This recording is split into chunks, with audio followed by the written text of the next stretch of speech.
Hello everyone, Mr. No Souls here, and today I'm going to be making a video talking about Escape from Tarkov. Particular area of interest in this is geared towards people learning the game. A lot of the guides and the really good ones made by like Jesse Kazam, uh, Dr. Disrespect I think also had one. There was a couple really good ones that I used back in the day. They're not exactly relevant anymore. The sheer amount of changes really does change how you can interact with the older content because guns don't handle the same, ammos are no longer the same. So, towards that end, what I'm actually going to be focusing on is teaching people how to teach themselves and find useful resources. And then I'm going to go and talk about high level how to run some maps, things to look out for, other things to consider. Uh, I'm going to talk about what type of cases you're going to be wanting, you know, talk about materials, point them towards references for like what you want to be using. Uh, just really simple things that while you don't necessarily need to worry about it immediately starting out, there are really good things that you should consider. Like, should you get a key tool early on, or should you instead focus your energy and try to find like a Gingy keychain? These are things that you're not necessarily going to know starting right out the bat, but I'm here to kind of give you a guiding hand on that. Now, flip over to the PvP side here just to show people some of the differences. That was the PvE side. This is PvP side. For the people that don't know, PvE is player versus environment, and PvP is player versus player. PvE is purely bots. You can go and bring your friends into it, but they also have to go onto the PvE side, and you would be able to run matches together. PvP side is for the more hardcore, and I say that with air quotes, even though you can't see it, um, people that are wanting to play the game. This wipe, I focus more on the PvE side just to see how it handles. I've been pretty interested in it for quite a while, and it's out, and I committed to it pretty heavily. And I have to say, honestly, like, yes, you can do offline raids and you can learn the maps through running that. You can do that both in PvE, PvP side. There's no restriction on that. However, I would recommend really starting out going with the PvE side, at least for a little bit, because the tasks can be extremely difficult and it is very hard to simultaneously learn the maps, deal with the people because you're going to be running into chads this late in the wipe. Your potential of actually killing them is relatively low, most likely because you don't really understand how the ammo works.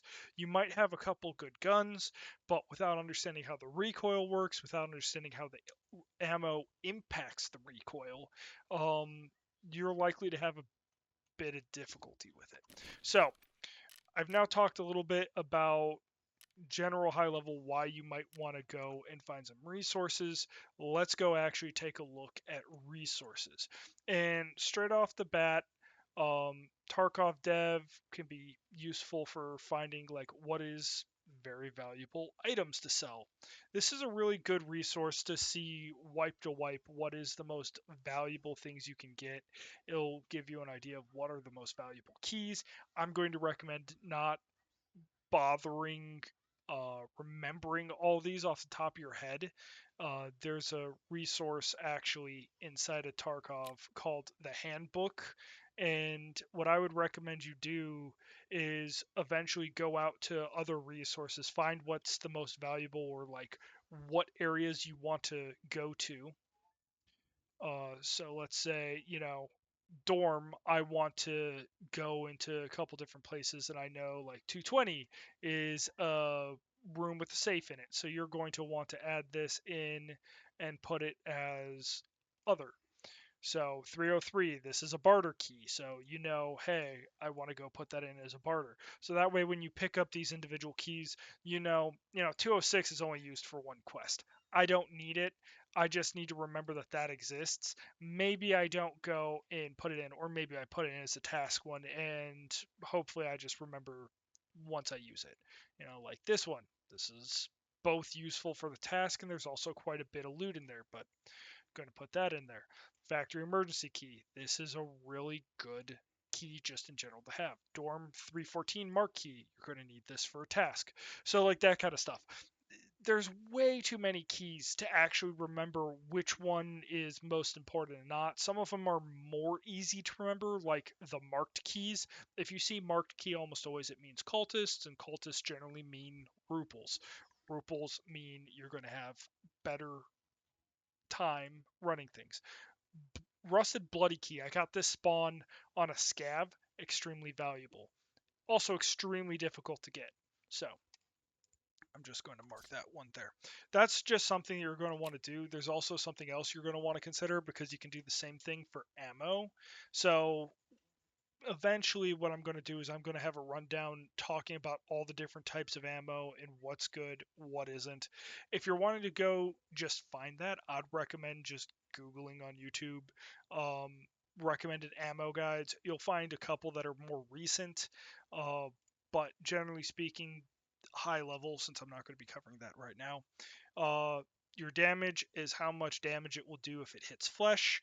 Your penetration tells you how good it is against armor. And you can see here it goes 1 to 6. Those are your different levels of armor. And it says how well it's going to penetrate per shot. So this individual BP round is very reliable to pen tier 4 armor. It has not a great chance of penning tier 5 armor, and it has almost no shot of penning first time against tier 6. But, you shoot them 2, 3 times, and all of a sudden that goes from very low to medium. So that's generally how it works. You're going to want to take a look at what your individual health is, and you're going to want to remember these things. So, like 35 HP is a head, 85 is health. So, that BP ammo that I saw, or yeah, the 45 ammo or 45 damage that it was going to do would have one shot in the head, it would have instantly killed. It would have two tapped if, no armor or anything else, uh, right through the thorax. And these are the two spots that you really need to protect because if any of these hit zero, you die. Minus bleeding out, that is technically one of the ways to get a limb blacked out and not immediately die. But if you take any additional damage to it, you'll still die. So it's better off just considering it hits zero, you die, and that's it. You can do things to help out and repair limbs. Let's see here. So you have like CMS kits and Serve 12 kits. These things can be used to quickly repair limbs, but I digress. Not something you need to worry about. So I'll put this link in the description of the video where you can go and find what is and isn't really valuable per slot to sell. Just familiarize yourself with the looks of it. They're generally good things to know, but it's not the end all be all, just things you're going to want to know. Now, another resource here that you're going to want to know about is the EFT ammo charts. These are critical if you're going to be running specific guns or knowing what type of ammo you're going to want to run. I would recommend not worrying too much about certain types of ammo, especially early on, because you're unlikely to have the guns for them. But early on, things you're going to have 12 gauge, both shotgun and slugs. You can buy these. I would recommend going through it. The lower down you are, you can see here it shows the penetration of them, and up here you can see they're lower, but it's not the ends of the world. So shotguns aren't necessarily the best way to do it, but you can see here you have eight pellets in a gauge shot here. So you have 8 pellets per shell, and they each do 37 damage per hit. So if you were to get one to hit the head, for instance, with the 525 millimeter buckshot, that would one tap to the head with one pellet. You have 8 of them. However, it has absolutely no pen, uh, doesn't have great distance, has not great speed either. So that's something you have to remember is distance and speed are factors on how well you're going to be able to hit targets. don't worry about that early on, especially with things like shotguns. Um, Generally, you're not going to be firing very long distances until you get more familiar with the guns. So don't worry about it too much. Stick to the things that you're going to be able to get ammo for, which are your 12 gauges. Technically speaking, you can get the 20 gauge for guns like the TAS. If you've played Stalker before, everyone knows the TAS. It's one of the most basic shotguns out there. Um, but I would recommend staying away from this. The 23 by 75, you're not going to get very likely. 9 by 18, you can get, and you can actually get it pretty easy from the traders. The problem is while it has very high flesh damage, it is very difficult to get anything with pen. As you can see here, the best pen is only 28, and then it doesn't even have that much range. So or sorry, range. The max HS distance, headshot distance. There we go. So it doesn't have a really good headshot range.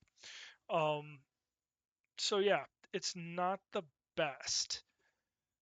Generally speaking, with this ammunition, if you're going to be running something, it's going to be like the Keter, or maybe you get like a APM, which is a automatic pistol, and you're going to be wanting to rock like SP8 or SP7, and you should really every wipe go and check this EFT ammo chart just to be able to see where all the ammos are in a group. Eventually, Tarkov might improve the view. Like you can go and still find them in the handbook if you go like ammo rounds, and you start looking for let's go .300. Type that in. You can pull all of them up, but you don't really have the ability to filter well to like just ammo and stuff like that yet. So for the time being, yeah, you still really do need to use these kind of resources to quickly read through all the different groups. So again, from the top, ammos you're likely going to want to use 12 gauge, 9 by 18. You're not going to want to use 7.62 by 25. Not that you can't get it. The TT pistol is a great gun. However, there are easier guns to use starting out. So I would recommend sticking more with like your 9 by 19. You can't really get 45 that easily, or 50 caliber, or 9 by 21. 357 Magnum isn't exactly great. 5.7 by 28 isn't great. 4.6 by 30 isn't great just starting out. 9 by 39 millimeter isn't great starting out. The 366 is good for sniping, and there is some rifles that I speak English, I swear. There are some rifles that use this ammunition, but they're semi-automatic. If you see something like the TKM APM, that is great. If you see like TKM Echo, that is also pretty good. Like these are the two that you would really want to use if you're going to use it in a semi-automatic. I've killed Chads with this gun, with guns using this type of ammo multiple times. But again, perhaps not the best thing in the world to be relying on. Um, Now your 5.45 by 39, this is a very common round, especially if you start out as bear. You get a couple AKs very early on, and you can also buy AKs from Proper. As well as you can very easily pick them off of scavs. I think it's one of the most common guns you're going to find on them. So this is a really good round type to use. If you see Eagle Neck, that's great. If you see it BS, BP, BT, 7N40, these are really good rounds to get. Even PP and PS, especially early on in the wipe, are very good rounds. These here, I mean, they do a lot of damage, but it's not necessarily worthwhile when you can easily get these kind of rounds that will be more effective against someone's chest armor um, than trying to just shoot them in the legs and leg them. It's not as effective. Generally speaking, this kind of round prefers to be more chest meta, which is actually penning armor. Effectively, there's two different metas. There is the leg meta, which is flesh damage, and then there's penning meta, which is shooting through their chest. This one is more common, 5.56 by 45 millimeter. This is really used by your like US USEC PMCs. You get a couple of these guns early on. However, until you lock Peacekeeper, which will take you, you know, about like 5 to 6 levels, um, generally around there, I feel like most people can unlock Peacekeeper at that point. Then you can start buying, uh, like, you could buy like the M16s or the M4A1, sorry. Um, yeah, you can get the M4A1, you can get the 8R, which is a pretty good one. Um, yeah, those really are like the two guns you're likely to get early on that are going to be firing these rounds. And generally speaking, you're going to find a lot of Warmageddon. Uh, this is actually a pretty good round for leg meta because it has such high damage with 88. It can very quickly destroy someone's legs. However, if you really do get the chance, you should go for like M855 or greater, because it does such a good job pinning armor. Granted, that said, once you're starting to get towards the end of a wipe, it's really not so great to be using anything below M856A1. You really should be running like M995 or SSA AP. These two are really great rounds, though they're very difficult to get. Um, so some people really prefer to only stick to the M856A1. Um, but again, go to your hideout, mark these types of ammos as what's currently being used this wipe, and just save these individual rounds. Again, 7.62 by 39. This is going to be your AK platform, some of your larger AK platforms. It's a little bit more difficult to get these rounds in a large enough volume that really makes them great to play with. But if you get PS, PP, BP, or MIA, AP, um, these are really strong rounds for killing people. The problem is getting them in a high enough volume. BP is phenomenal if you can get it, but you really have to craft it. That's the most efficient way to go get it. 300 blackout, you're not going to be able to get it early on. 6.8, you're not going to be able to get that early on. 7.62 by 51, you can get this early on. It is just not easy. Um, Generally speaking, like the BCP FMJ is really strong very early on in the wipe. Um, but the problem is if you're coming in like late to the wipe, like mid wipe even, you might not get that much value out of this. So really, you're going to want to consider anything that's like M62 or greater as an option to run. M80 is actually relatively common to get, so I would recommend just sticking around the M80 level and above. But some people really do like that M62 tracer, um, especially when they're like sniping and they're fighting at range. So you can get this. This is actually pretty common. 7.62 by 54R. Now this is pretty much a sniper only round. There are a few semi-automatics that can get this. Most guns that use it are um, bolt actions. Those are your Mosins, your SVDS. You do also, yeah, your SV, sorry, 98. The SVDS is a semi-automatic. The Kalashnikov PKM are machine guns. You're not going to find those early on. You can pretty much only get them from bosses. And then the Tekorov SVT and the AVT are very good guns. They are semi-automatic. They are very strong for sniping. But generally speaking, what you're going to find is anything short of the T46M GZH really isn't going to be a great experience to be firing with. FMJ is okay, but really you want to be like 46M or above. The LPS GZH is a one tap king. This is a phenomenal round. I love using it, but I mean, if I can, I try to always rock S&B, just because it's such a strong round. Yeah, S&B and PS are probably the two rounds I use the most if I'm sniping with a bolt action. You're not going to have that round very much early on. You're not going to have that round very much early on.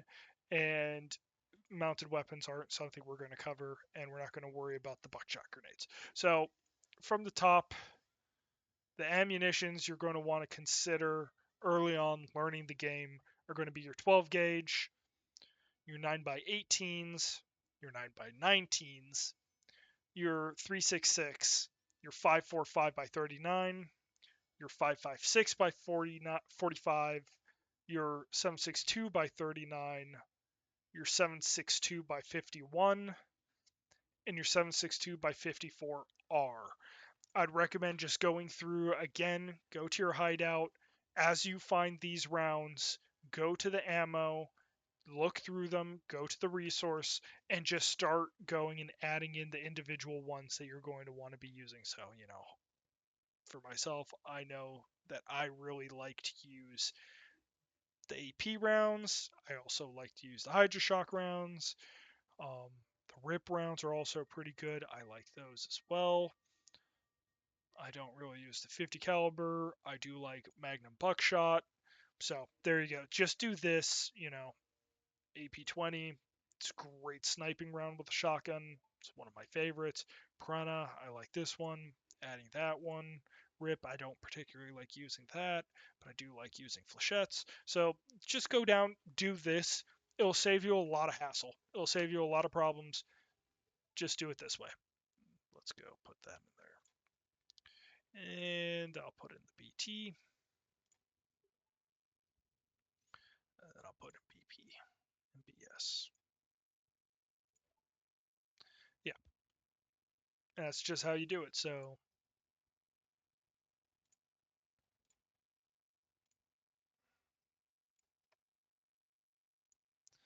there we go. This is your P90 stuff, and so on and so forth. And that's really all you're doing. It's really simple once you start doing this, because as you pick them up in raid, you'll immediately know, oh, this is ammo I want to keep, this is ammo I don't want to keep, and you'll eventually start learning like what guns you really want to be running. And then finally, we have the maps. Now I'm going to have to actually make videos about these individual maps, um, but high level early on, you're going to be forced to go to a couple maps to learn, but right out the gate, Ground Zero is going to be one of the most common maps you're going to have to go to. It is called the Rookie Map, and early in the wipe, it's pretty easy to run, but later on, it can become a little more difficult because of all the chads. However, it still is a really good map to go and learn on. I would recommend playing this one when you're just starting out. I'd also recommend going in offline mode and starting to learn. I'm going to show you how to do that later on, but yeah, customs is also a very common map. There's a lot of caches. You can go pick up stuff out of relatively safely without exposing yourself to too much risk. Interchange is a little bit more of a moderate map.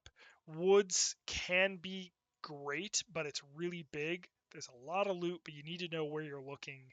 Um, so I don't necessarily recommend it. Factory is in theory a great map if you just want to fight. The problem is you're going to be fighting people that are going in to fight. So those people are normally confident and equipped, and they're expecting you. You don't necessarily run into that on maps like Customs, Woods, Interchange, Ground Zero. The other maps are kind of more situational. Labs and Factory are the two battle maps, Labs being perhaps the most profitable map to run. However, it has some special requirements around it. Streets is a massive map with so much diversity. There's so much potential to get money on Streets.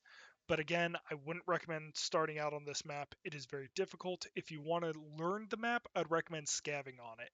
Um, but really, yeah, stick to Customs, Woods, Ground Zero, once you start getting more familiar with them, start considering going to Interchange and Shoreline. And then once you start learning these two maps, then you might want to consider, well, do I really like sniping, or doing more close quarter fighting? Maybe I should consider going to Streets or Lighthouse, which has a little bit of both. The Lighthouse, I'm really leery of recommending anyone to go to Lighthouse simply because with PMCs there is a really easy way of people spotting you at extreme distance and just popping you with no warning. And it's very difficult if you get some spawns to be able to survive. Um, so I really recommend being leery of Lighthouse. Reserve can also be similar experience. Um, but yeah, really just focus. Again, I'm just going to repeat myself. Ground Zero, learn the very, very basics in Ground Zero. Then graduate to either Customs or Woods. Learn these two both. If you learn one, go learn the other. It'll teach you a little bit of urban and less urban environments, how to survive. Then Interchange is a really good one to add on top of it, or you could add in Shoreline. Um, but you should learn these two next, and then it comes down to Reserve, Lighthouse, if you want to go learn those. And then you're going to want to either do labs or streets if you're wanting to take a higher risk runs. Finally, there's one that kind of just sits out on its own. It's Factory. It's the battle map. It's very similar to labs. However, um, there are a couple quests that are going to be taking you to Factory, so you'll eventually have to learn it anyways, but um, you can generally avoid Factory outside of those missions. So I'm going to go and put this here to let people go learn the map, see where the loots are, go. You can filter out if you just want to go find where safes are and do safe runs. You can see uh, if there are safes on a map, or you want to see where valuables are, and those are going to be like your very special items, like well, right there you can see like the golden necklace,